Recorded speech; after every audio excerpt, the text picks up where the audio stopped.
Hello and welcome to the Manatee Glens Report. I'm Sandra Guffey, the Public Relations Director for Manatee Glens, the specialty hospital and outpatient practice for mental health and addictions in our community. As many as 1 in 12 adults in the United States suffers from alcohol abuse or dependence. Addiction crosses all tax brackets, education levels, genders, cultures, and ethnic groups. The National Council on Alcoholism and Drug Dependence says that more than 7 million children live in a household where at least one parent is dependent or has abused alcohol. In this area, those suffering from drug and alcohol addiction can come to Manatee Glens to begin their recovery. We're fortunate today to have 2 addiction professionals with us, Dr. Jessica Crosby, who is the Manatee Glens Addiction Center Manager, and Ken Brown is a behavioral health technician there. Thank you both for being here. Let's start, Ken, with a little bit of your story. You've been willing to share that in the past. Tell us a little bit about what happened to you. Life happened to me. I was had a successful career as a financial advisor. All along, throughout that career, I was drinking. At one point, I started drinking too much. Without realizing I was drinking too much. Probably everybody around me knew I was drinking too much except me. A couple of stints in detox, and my final time in detox, I ended up in Manatee Memorial, and then on to Manatee Glens. At that point, I realized I needed to make a change in my life. I had to live or die, and I needed to find a way to live. Jessica, is that unusual, what happened to Ken, that it comes down to live or die? Absolutely not. So I manage the residential program at Manatee Glens, and so I typically see individuals who are admitted to the program because they've reached a point where, you know, they were do or die. It was get help or not. And that's unfortunate because we do offer outpatient services for individuals who can get the help before they get to that point, but so often people don't acknowledge it or recognize that they have a problem or how severe it is until it gets to how Ken was, essentially life and death. So you don't have to wait that long. That would be a message that we should leave with our audiences. You know, if you think you have a problem, come in. Absolutely. Talk. Absolutely. We take assessments all day, every day, and we can place a person in the correct level of care. It might just be something as simple as outpatient therapy. And then in extreme cases might be something like a detox or a residential program. But either way, it's crucial to receive the help or to at least reach out and try to get the help before it gets to the point where Ken was. You know, our culture is just inundated with images of drinking, even drugs too, but really it's almost glamorized. You can hardly watch a television show without, they start drinking at noon and all night long, and there's parties all over the place. Does that damage the way we view alcohol? Do you think, Ken, what are some of your thoughts on that? Oh, absolutely. It's a glamorous thing on TV, but they never show the consequences of drinking too much or smoking too much or drugging too much. And with me, I didn't see the consequences of that. When I was drinking, I never woke up one day and thought, wow, this would be a great day to become an alcoholic. It's something that just happened to me. And again, I had to find a new way to live. Yeah, nobody chooses that and Never. says, this is what I want to do with my life.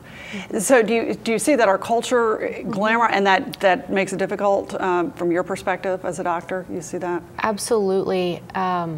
So this is a kind of a hot issue for me. The media glamorizes a lot of unhealthy behavior. Alcohol use is one of them. You can, on television, on movies and magazines, commercials, you see daily drinking. And you see the daily drinking in a way that's normalized without any of the consequences.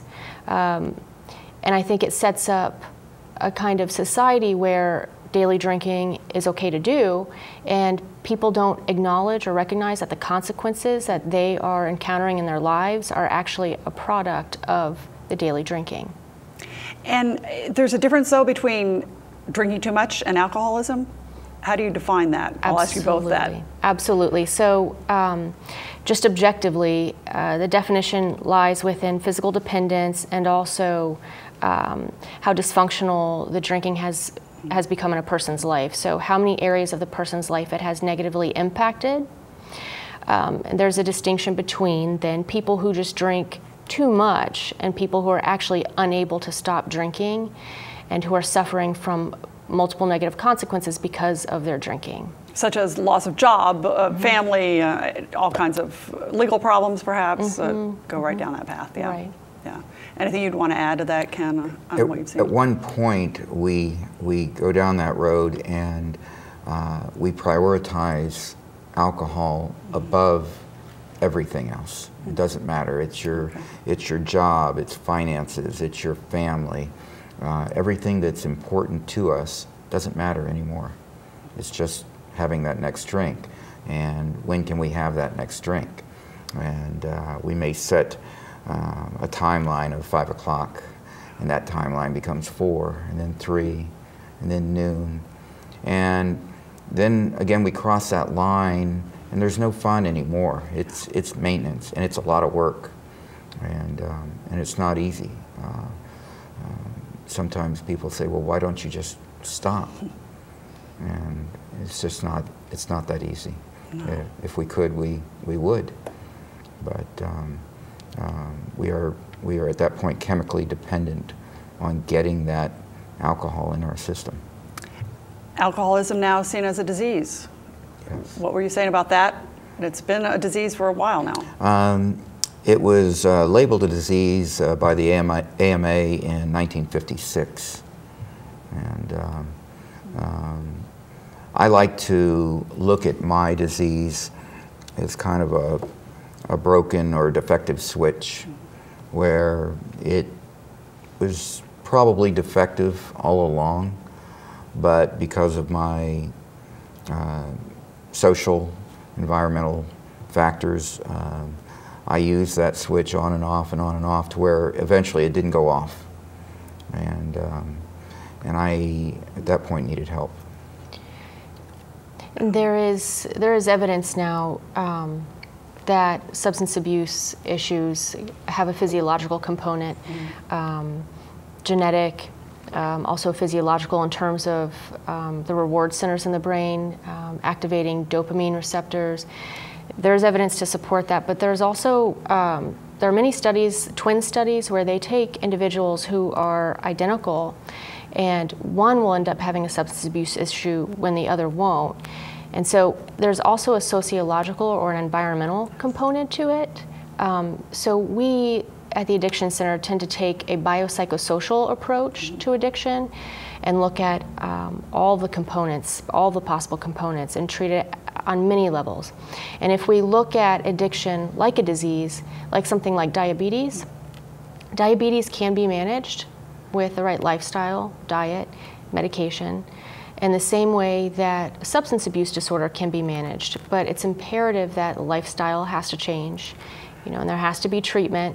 It's a different kind of treatment, but there does have to be treatment. Any underlying issues, psychological issues, co-occurring disorders like depression, anxiety, bipolar disorder, really need to be treated, because that can actually influence, exacerbate, or even cause some of the substance abuse issues, as well as things like trauma, life stress, poor coping, there are a number of factors that do go into substance abuse issues.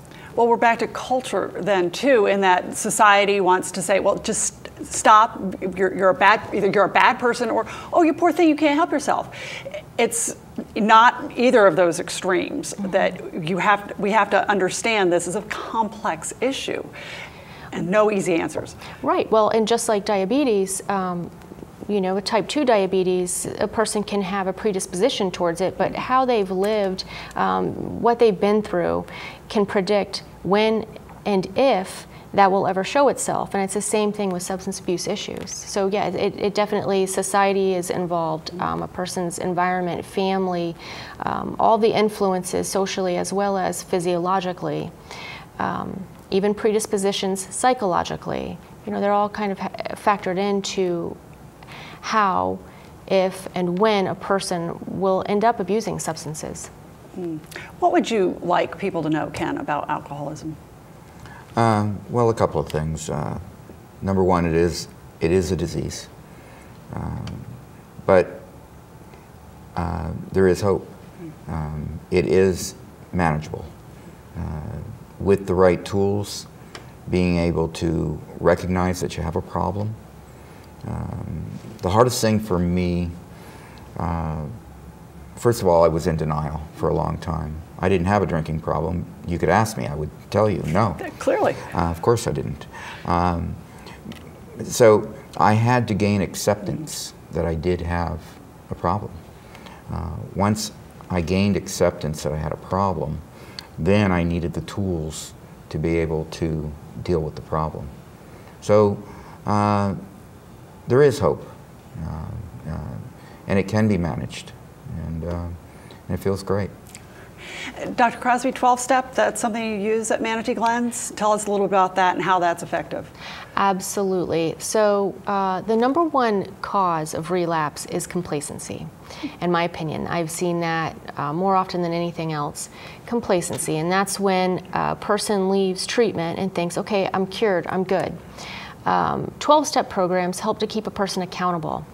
A person can go as often as they want during the day. There are hundreds of meetings in the area every day. And between Sarasota and Manatee counties, a person would have no problem finding a meeting that really speaks to them and fits with them. And what it allows them to do is it maintains accountability. They go, they have a group of people who they check in with, and then they talk about their struggles and their difficulties. They get support, they get advice and feedback, and also encouragement. And it allows them to keep themselves accountable for that day and take it one day at a time, which is what we teach our clients. So we actually at the Addiction Center have 12-step meetings on our unit, and we also have our clients go out to 12-step meetings. Part of 12 steps is also finding a sponsor. It's extremely important. A sponsor is that person that they can touch base with anytime they're struggling. And in the beginning, it's quite often. So 12-step meetings are definitely a very important part of recovery. And I imagine that sponsor is somebody you can't con into thinking, oh, yeah, they've been there. They've been there. Yeah, yes. they know better. Yeah, You're not getting away with anything. I even heard of somebody going out to an airport, I think it was in New York, during the terrible snowstorms, to hold an AA meeting because there were a lot of people trapped there, and the only thing open were the bars.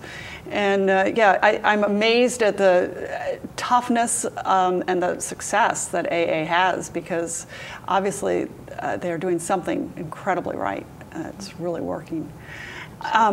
What about residential? When is it really time to go to residential? We touched on this a little bit about, come in and talk, maybe you need outpatient. When is residential necessary? So residential is typically for individuals who are having a really difficult time maintaining sobriety at an outpatient level of care. Now, that doesn't mean that everybody that we have come into residential has had outpatient. We have cases where a person's difficulties are severe enough to warrant immediate residential. But typically, a person will try outpatient first and try and work through an outpatient program. And when they're having a hard time maintaining sobriety at that level of care, we bring them into residential. And what that does for them is it provides them with a structured 24-hour environment, 24-hour nursing.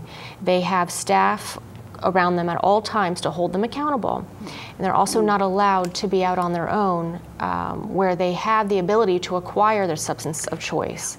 So it's just a safe environment for individuals who are really struggling, staying sober, out on their own. But then, when you leave, that's where it gets hard. And I've heard you, Ken, talk about people, places, things. That's right. What is it that you have to learn in order to, when you leave, to be able to maintain that sobriety? Through our active addiction, we lose structure in our life. Again, because nothing else matters. So we have to regain that structure. We have to understand that after 30 days of in-house treatment, the game's just starting. You know, that gives us a foundation to work on. We have to continue to go to meetings.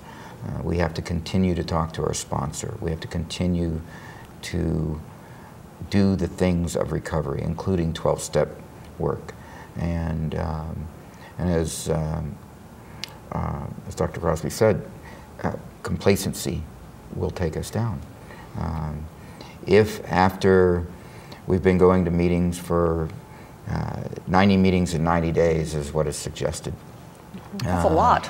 90 meetings in 90 days. So meeting That's every day. a huge commitment. Okay. And we have a sponsor, and we're doing our 12-step. And all of a sudden, we're feeling good about it. And we stop. And we get complacent. And we go back to old people, places, and things. It is very, very easy to go right back to what we were doing. And it took me a while to figure out that I can't control drink number 2 or 3 or 4, but I can control number 1. Mm-hmm. And if I can control number 1, I don't have to worry about 2, 3, or 4. One drink is too many? Thousands never enough. Yeah. So we emphasize changing the people, places, and things in your lives that caused this issue or gave us the triggers. And the trigger, to be able to identify the trigger and then use your coping skills that they learn is very key. So, Dr. Crosby? And Ken is right, that's an important part of residential is being able to stay away from those people, places, and things. And that's the safe environment that they're provided when they're in residential. And also, you know, the structure is key. 90 and 90 days is good, but I actually recommend 180 and 90. Wow, you're intense. I have that reputation. That's why you're the doctor, yes. So I suggest 180 and 90, and that's because I think it helps with the structure. Mm-hmm. And so in the residential program, we have them wake up at a certain time, have breakfast at a certain time. We have 8 to 9 groups per day. And it just helps them to structure their day and get in the habit of waking up and immediately going to do something. And what that does for them on the outside is it fills their day. It fills their time. They don't have time then to think about you know, the substances or the people or the places or the things. They're active, they're busy. And then like Ken was saying, being able to be in residential and be protected essentially and safe while learning how to manage their cravings is crucial. I mean, that's probably the most important thing that residential does is it gives them the opportunity to just get the knowledge and the education under their belt so that they can go out and be prepared to fight essentially for their sobriety, you know, and their lives, really. I heard somebody talking about the Manatee Glens program. They said, well, that sounds like a lot of work. And the person said, well, you're going to rehab, not Club Med. Yes. It is a lot of work that you're going through. And the work is just starting, right, when you get there. When you go, what is it that keeps someone sober after they leave and say goodbye? In my opinion, continued treatment is absolutely crucial. And of course, 12-step meetings is a part of that. Like I said, complacency is a huge, huge reason for relapse. And so maintaining treatment is key. I see 9 times out of 10 when an individual comes back through the doors of the addiction center, they tell me, no, I did not follow up with my outpatient provider. No, I stopped going to meetings. I got a job. I thought I was okay. And I forgot. And I just didn't think about it. And then they end up back, unfortunately. What do you say to Yes, absolutely. I like to think of Manatee Glens as your first time at the gym, and with 30 days you're getting in shape. You're feeling a little tough some days, but then once you're in shape, you got to get out there and you got to maintain that physical fitness and that mental fitness. And now that we're in shape, let's stay in shape. Let's go to the meetings. Let's call our sponsor. Let's do the step work. We've learned the tools of recovery. Let's use the tools of recovery. It's truly the starting point. Yes. And it's easy to get flabby. We all know. What should somebody do if they're concerned about a family member, a friend, even a coworker? They think, oh, they might have a problem. It's not an easy conversation to bring up. You don't just go up to somebody and say, I think. How do you approach? What do you tell somebody? Well, there are many ways to approach it, and I'm sure it's contingent on personality type, but probably the easiest thing to do would be to suggest that they talk to somebody about it. It can be uncomfortable as a family member to approach another family member and say, you know, I think you have a problem and I think this is what you need to do. And, you know, a family member might not know what to say. So that's why we're here at Manatee Glens to help with that process. You can always just engage them in services at Manatee Glens to have an assessment done, and that'll really kind of help to identify what the problem is, if there's a problem, and if it needs some sort of a treatment program. Other than that, I would say just letting them know that you are supportive and you're there for them if they do need to talk, if they're just not there yet. And helping them to kind of gain trust and allow them to feel open with you should they want to talk to you about their issues. What do you think is an effective way to open that conversation or help somebody? Yeah, part of the problem in the beginning is denial. And then we have the shame and guilt come in. One of the ways I have found effective is I tell them about myself.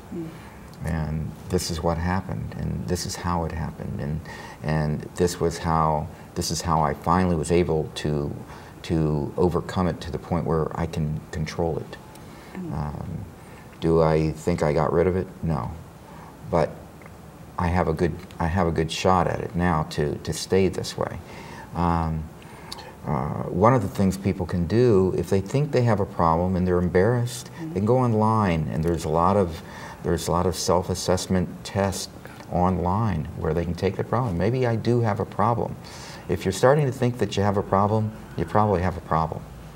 Oh. So, and at that point, maybe they can come in and get an assessment and start there.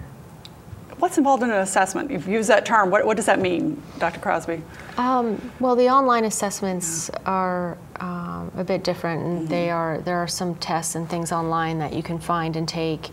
But the assessments at Manatee Glens, it's a process where an individual will come in and meet with a therapist and discuss what's going on. The therapist will take background information on their biology, physiology, as well as psychological issues that they may have or have had in the past, environmental factors, stress level, just really get a good idea of what's going on with the person and be able then to refer them to the appropriate services. Right. And it takes about an hour typically to get all the background information.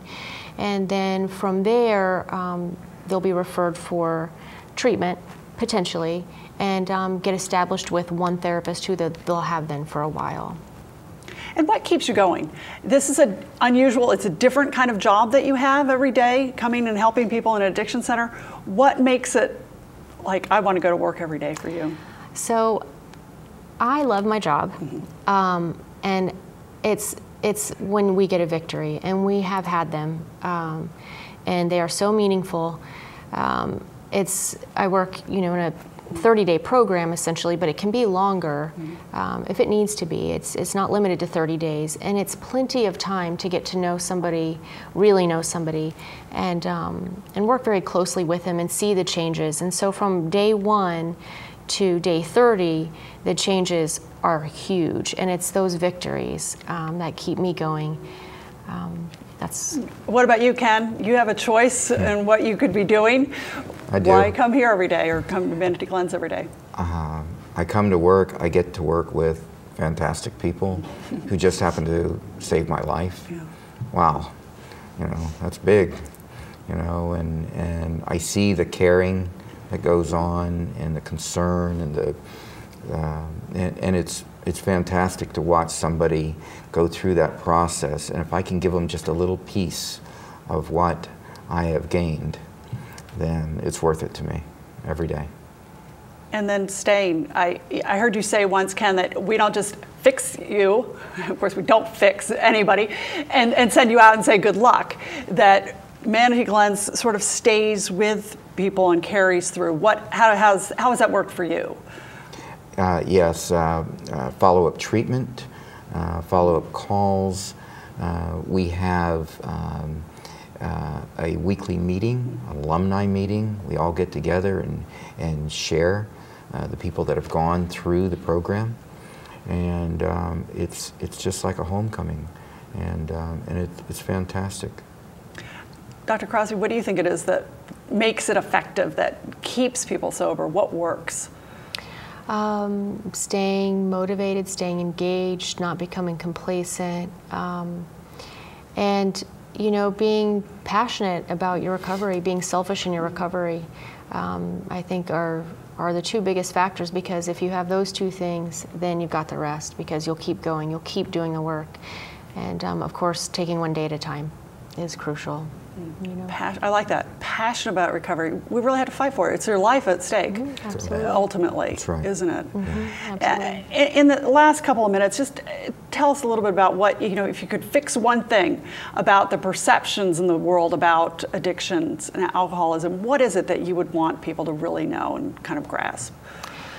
In my opinion, I would like to take the stigma away from it.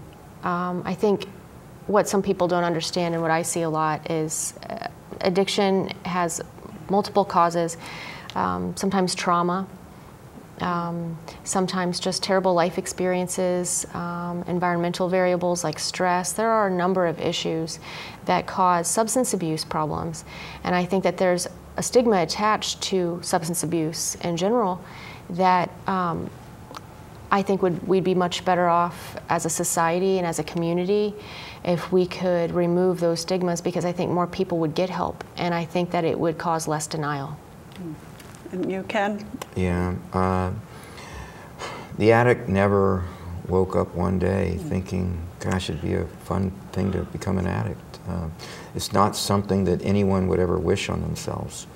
And once they're in that environment, they realize that there's a problem. It's difficult to get out of. But I think what I would like to share is that there is hope, whether you've been dealing with this for 6 months or, in my case, 30 years. There's hope. And if you find the help and learn the tools, you've got a great shot. Stay with it. It's worth it. Yeah. You're a great example of that. Thank you very much for sharing your story, Ken. Thank you, Dr. Crosby. If you would like more information on alcohol and drug abuse and the help that's available and the hope, please visit the Manatee Glens website at www.manateeglens.org. And that wraps up this edition of the Manatee Glens Report. Thank you, Dr. Jessica Crosby and Ken Brown of Manatee Glens Addiction Center. And thank you, the audience, for tuning in to the Manatee Glens Report here on METV, where you can learn something new every day. We'll see you next time.